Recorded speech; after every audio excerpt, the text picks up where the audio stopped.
এক ankle injury Neymar জুনিয়রকে ভুগিয়েছিল প্রায় এক বছর। ফুটবলের ক্যারিয়ার আরও যতদিন চলবে, ব্রাজিলিয়ান সুপারস্টার হয়তো সেই অ্যাঙ্কেল ইনজুরি নিয়ে ভুগতে থাকবে। বর্তমানেও মাঠের বাহিরে আছেন নেইমার জুনিয়র। এবার নেইমারের দশাই হলো লিওনেল মেসির। কোপা আমেরিকার ফাইনালে কলম্বিয়ার বিপক্ষে আর্জেন্টিনা জয় পেয়েছে 1-0 গোলে। মায়ামির হার্ড রক স্টেডিয়ামে কোপার ইতিহাসে নিজেদের 16তম শিরোপা ঘরে তুলেছে তিনবারের বিশ্ব চ্যাম্পিয়নরা। আর্জেন্টিনার হয়ে এদিন ম্যাচে গোলের দেখা পাননি মেসি। দ্বিতীয়ার্ধের শেষ অংশে মাঠ ছাড়তে হয়েছে তাকে ইনজুরি নিয়ে। কোনো ধরনের ট্যাকেল ছাড়াই মাঠে লুটিয়ে পড়েন আর্জেন্টাইন মহাতারকা।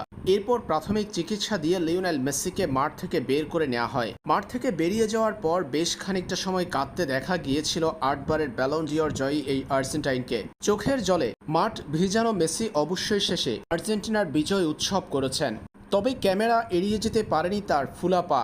ডান পা বেশ বাজেভাবেই ফুলে গেছে তার। শেষ পর্যন্ত অবশ্যই লিওনেল মেসি যে লম্বা সময়ের জন্য মাঠের বাইরে চলে গেছেন সেটি নিশ্চিত করেছে আর্জেন্টাইন ফুটবল অ্যাসোসিয়েশন।